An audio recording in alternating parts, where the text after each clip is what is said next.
Alors bonjour, aujourd'hui on va découvrir une nouvelle partie qu'on a inventée avec Vanina et Alexis, qui est vraiment un jeu. C'est un jeu qui est du type portrait chinois, où on va essayer de deviner ou une personnalité ou une œuvre ou des tas de choses. Je vais vous expliquer. Et on va commencer par la première partie, où on va essayer de découvrir un personnage. Alors là on va choisir un personnage.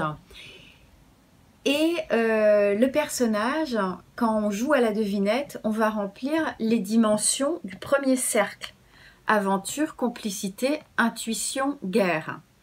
Quand je dis on va remplir ces dimensions, c'est-à-dire que la personne qui a en tête la personnalité à faire deviner, elle va choisir quelles sont les cartes à positionner sur ces 4 dimensions qui, à son sens, le caractérisent le plus. Donc là, moi, j'ai un personnage en tête. J'ai choisi diverses cartes que je vais poser. Et ensuite, je vous dirai pourquoi je les ai posées. Pour moi, mon personnage est épée folle en guerre. Mon personnage est tigre fou en aventure. Mon personnage est masque en complicité. Et il est tortue en intuition. Avant de commencer, pour un peu rétrécir le champ des possibles, vous avez le droit à 3 questions, auxquelles on répond par oui ou par non. En général, on va demander est-ce que c'est un personnage fictif ou réel, parce que ça nous aiguille quand même pas mal. Moi, j'ai le droit de répondre que par oui ou par non. Pas mais, blablabla, c'est oui ou non. La deuxième question, ça peut être est-ce que c'est un homme ou est-ce que c'est une femme? Oui, non. Et la troisième question, ce que vous voulez. Pas plus, mais ça aide déjà. Il y a un entonnoir et ça permet déjà de qualifier un petit peu plus. Alors j'y vais. Ouais, alors, je t'écoute. Alors, fais voir. Donc, on a Tigre Fou, ça c'est la protection en aventure, c'est ce qu'on ose. On a le masque en complicité, c'est-à-dire partager le bluff et l'hypocrisie et la tromperie. On a en guerre l'épée folle, c'est-à-dire s'efforcer vers la justice. Et on a en intuition la tortue, c'est-à-dire la sérénité et la résistance dont on a conscience. Voilà. Oui. Alors, le jeu tel qu'on le pratique, c'est-à-dire que c'est moi qui ai en tête un personnage et je vais te dire, moi j'ai choisi pour mon personnage le masque en complicité parce que pour moi c'est un personnage qui, dès qu'il rentre en contact avec quelqu'un, se cache derrière quelque chose, affiche plusieurs visages et c'est pour ça que j'ai choisi le masque.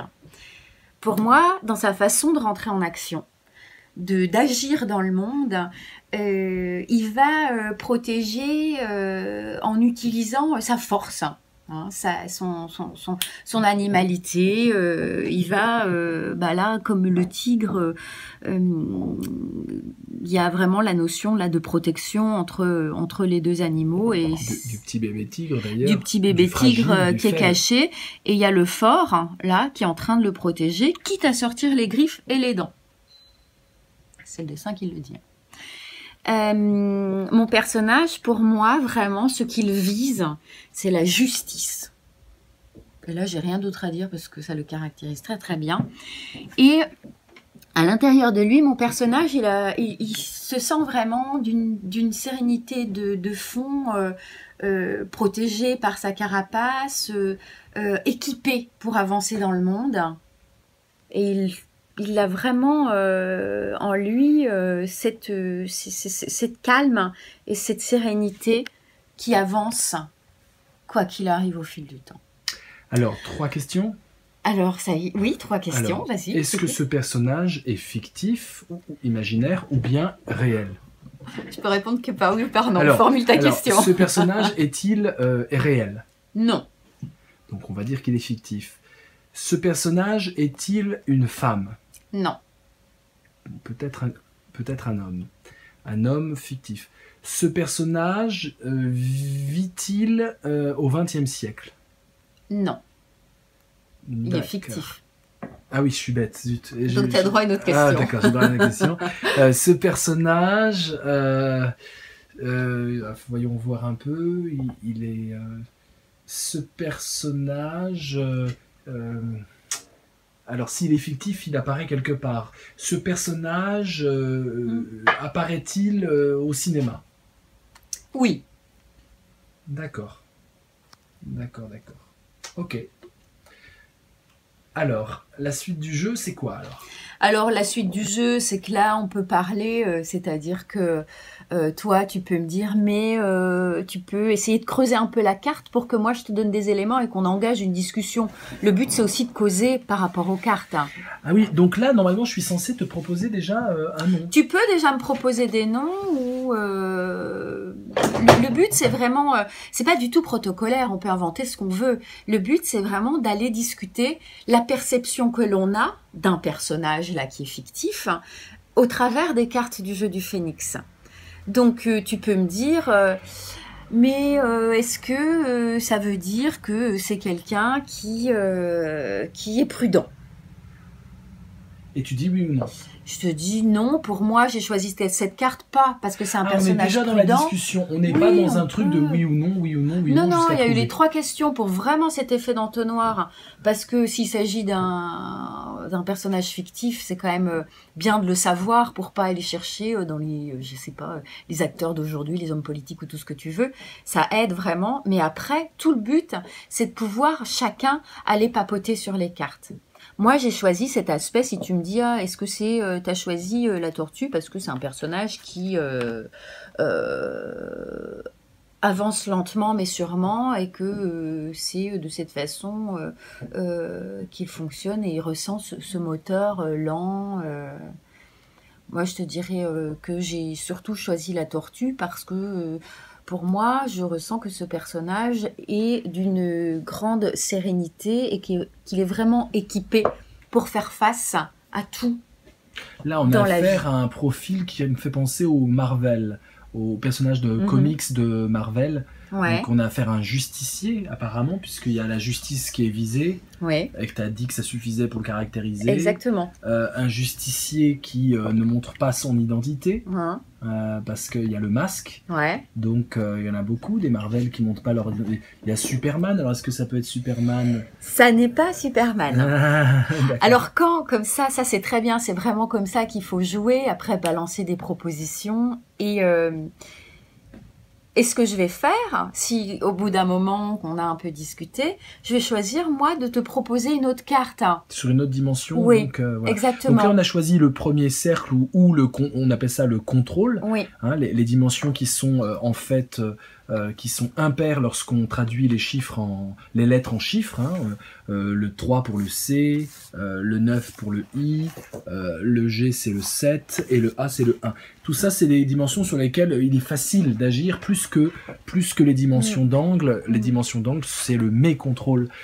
C'est le deuxième cercle. Donc, pour les personnages humains, voilà, on choisit le premier cercle. Ouais.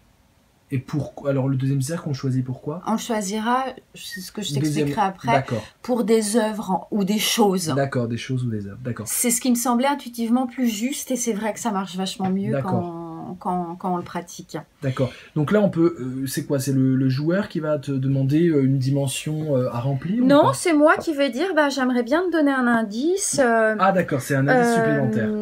Je vais te donner un indice supplémentaire. Donc on va pouvoir remplir l'une de ces autres dimensions, mais pas l'énergie, parce que l'énergie, on verra, pour s'amuser, on va la calculer autrement, et on va voir si ça colle, et ça fera encore un autre sujet de discussion autour des cartes, parce que c'est vraiment le but. Je vais te donner une indication en plus. Alors quand on a bien discuté des 4 premières dimensions qu'on a choisies, et que la personne n'a pas trouvé, pour faire avancer le jeu, je vais chercher comment te donner un indice supplémentaire. Là, moi, j'ai eu envie de remplir la dimension harmonie. Donc, qu'est-ce qu'il incarne? Quelle image sociale il a? Et mon personnage a l'image de quelqu'un de séducteur. C'est un séducteur, il séduit, et en même temps, il y a la notion d'éphémère, c'est-à-dire qu'il n'est jamais là très longtemps. Ça, c'est un énorme indice. Alors, ouais, il est jamais là. Il n'est jamais là très longtemps. On a affaire à... Ouais, c'est une carte de flamboyance, de coup d'éclat. Oui, je vais même t'ajouter un truc qui va te... En fait, même celui-là, tu vois, le petit bonhomme qui essaie de cueillir, si on essaie de cueillir mon personnage, on risque de se piquer et ça va saigner. C'est-à-dire que si on essaie de le saisir, c'est un personnage il peut nous piquer, mais au sens propre du terme. Ah. Est-ce que c'est un personnage Marvel ou pas? Non. Non. Non. C'est pas l'homme de feu, enfin la torche ou non. Oui, de temps en temps, on peut s'octroyer quand on commence à avancer une autre question où je réponds par oui ou par non. C'est vraiment pas protocolaire, encore une fois. Qu'est-ce que ça peut être? On se pique parce qu'il a une arme qui pique. Oui. Pas parce qu'il a une peau qui pique. Non. Non. Il a une épée. Tout à fait. Alors... Là, je pense à Robin des Bois tout d'un coup, fais voir si ça colle. Alors, refais le tour, ça va t'aider. Robin des Bois, il est zen, oui, il est zen à l'intérieur. Ouais. Il vise la justice à fond, c'est sûr. Il protège. Il se cache dans les bois, je crois. Alors, il se cache pas au niveau de l'identité. Ah si, il y a des moments où il est caché sous une cape. Ouais. Vous voyez. Là, on a le masque. Hein. Le masque, on le met. Ah, c'est Zorro. Bravo. C'est Zorro well le done, masque. très bien. Ça exactement, c'est Zorro. Ah oui. Zorro, il se cache, hein, il cache son visage. Il a pas... il vise la justice. Oui. Il défend les gens. Il a une vraie tranquillité de fond, c'est-à-dire regardez un épisode de Zorro, à aucun moment vous allez le voir énervé. Jamais. Ouais, c'est vrai. C'est les autres qui sont énervés. Lui, il affiche toujours un visage, pas un pli, rien. Il s'énerve jamais. Et il attaque quand même pour protéger le plus faible, oui. La veuve et l'orphelin. Et il séduit, et quand je disais il peut piquer, avec son épée, il n'hésite pas de sortir l'épée de son fourreau quand même, Zorro. Oui, tout à fait. Très bien. Et on peut continuer, si la personne n'a toujours pas trouvé, ce qu'il produit, le besoin, le désir, quelles sont ses valeurs. Le désir, ça peut être intéressant d'utiliser ça pour Zorro, par exemple. Et la cerise sur le gâteau, ça va être de calculer l'énergie. Ah. L'énergie, en fait, on va additionner les 4 chiffres donc du premier cercle, du cercle contrôle. Donc, attends, à l'envers. Alors, 24, d'accord.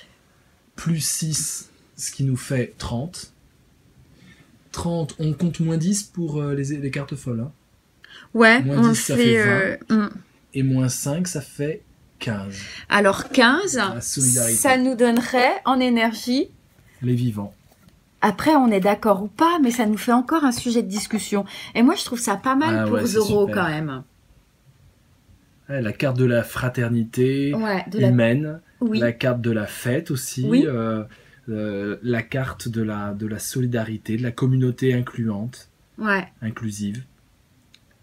Ouais, très très beau. Et après, le jeu peut ne pas s'arrêter ici et dire « Ah ben moi, non, en intuition, j'aurais plutôt mis... je dis n'importe quoi, hein, j'aurais plutôt mis... l'élixir fou. Voilà, l'élixir fou, par exemple. Et voilà, et le but, c'est vraiment de s'amuser à essayer pour celui qui fait deviner. Le but, c'est que les autres devinent le plus vite possible. C'est pas de les piéger. C'est au contraire d'avoir une information la plus précise et la plus pertinente possible.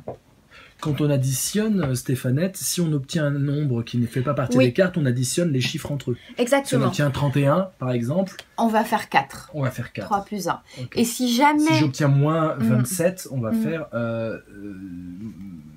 2 plus 7, 9, ça fait moins 9. Ouais. Okay. Et si jamais tu obtiens 24 et que le 24, il est déjà posé...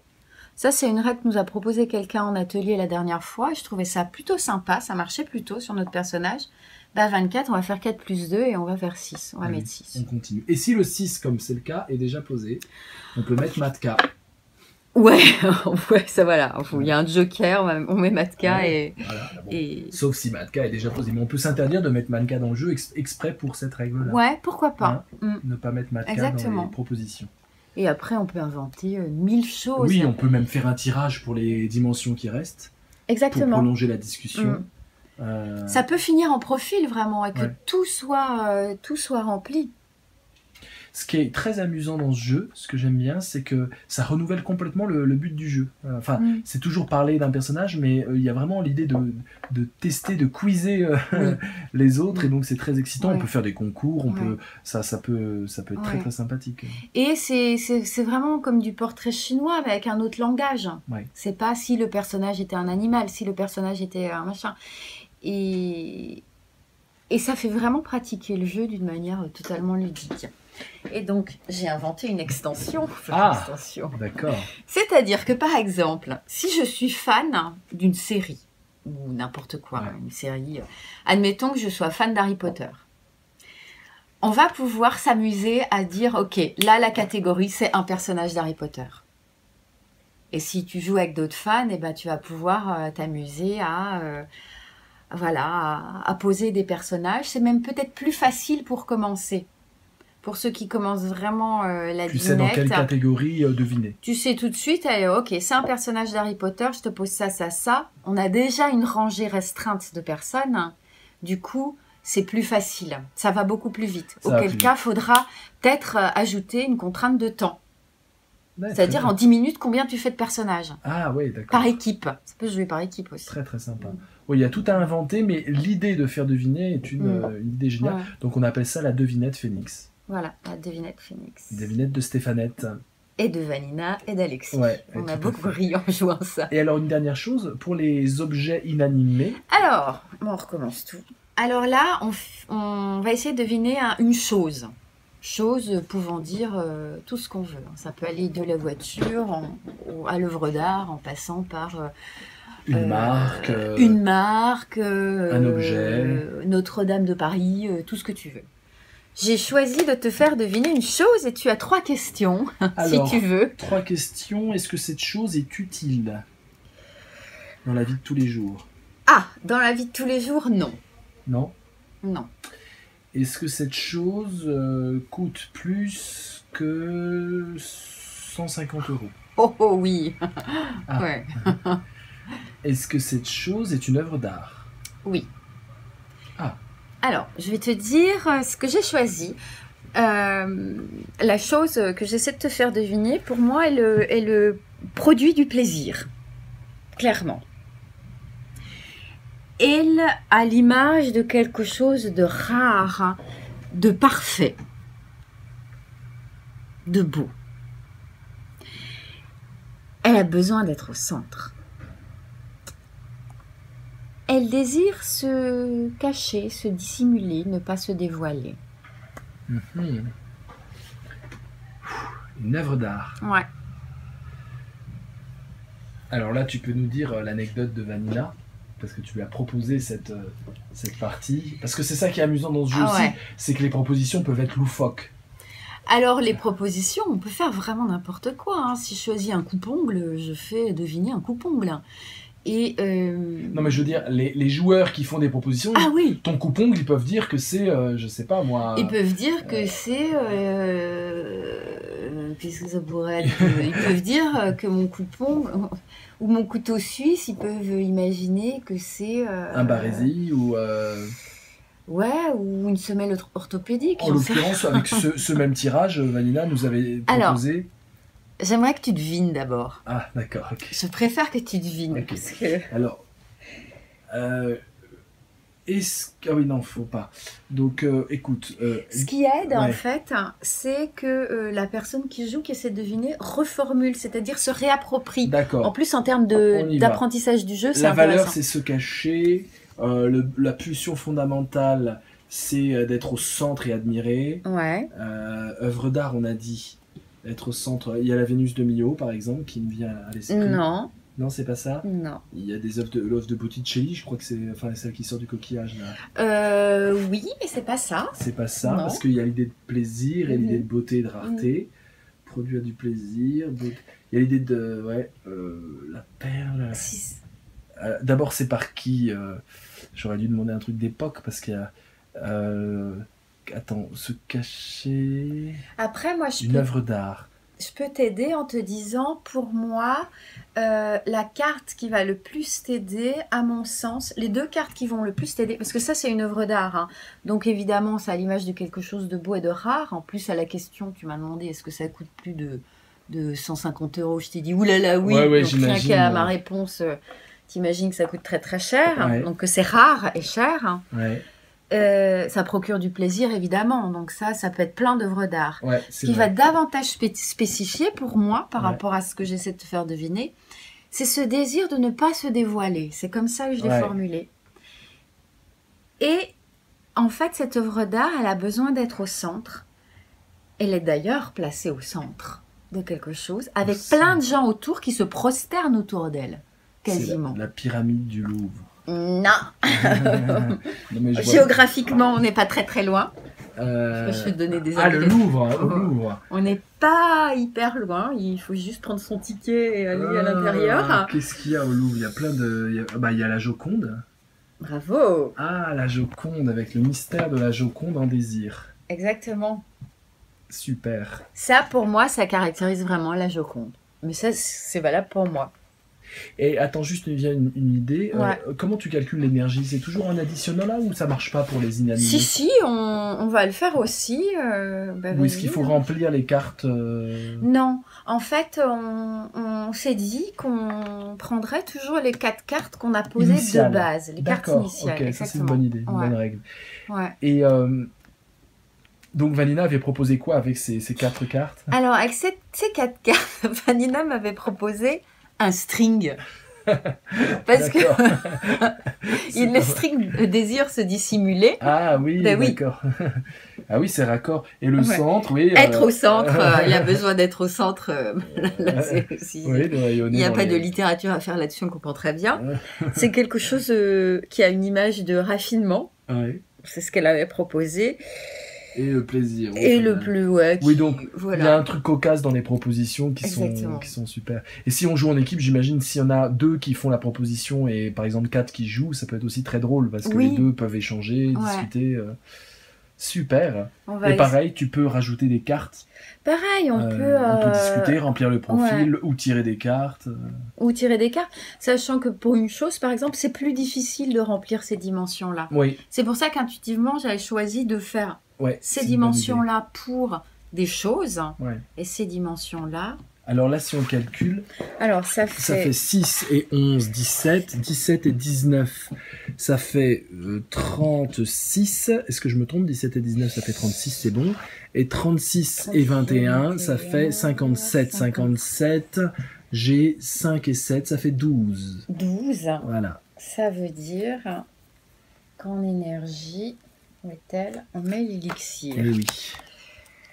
Ah oui, là il y a l'idée de l'atelier du peintre, des couleurs que l'on choisit. On a presque Léonard de Vinci qui est là, quoi, dans toutes ces trouvailles, dans tous ces flacons, ces expériences incroyables, ces machines. Et c'est presque la carte de. Elle a un plan, quoi, la Joconde. Elle est mue par un plan. C'est ça le mystère de la Joconde. Oui. Et puis on peut se dire, non.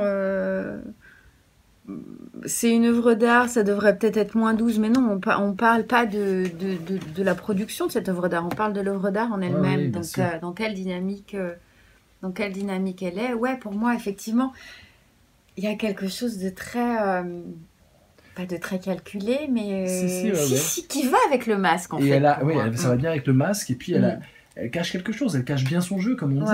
Et c'est ce qui fait délirer les gens depuis longtemps. On dit même qu'elle est enceinte. Il y en a qui disent que, donc je pense à la perle, parce que c'est la gestation aussi, la perle. Et il y en a qui pensent que en fait, ce qu'elle cache, c'est qu'elle est enceinte, elle attend un bébé. Il y en a qui disent qu'elle a plein de joie. Je crois que c'est 83% de bonheur. Ils ont analysé par des programmes informatiques. Et c'est vrai qu'il y a plus de charme que de charme dans ce tirage. Et puis finalement, quand tu vas au Louvre et que tu étais devant la Joconde, tu te retrouves vraiment dans cette situation, je trouve. Moi, il y a plus de choc que de charme, là, pour le coup. Ah, mais c'est intéressant. Voilà, donc ce n'est pas un string. Ceci est la Joconde. Donc voilà, on expérimentait un peu les devinettes.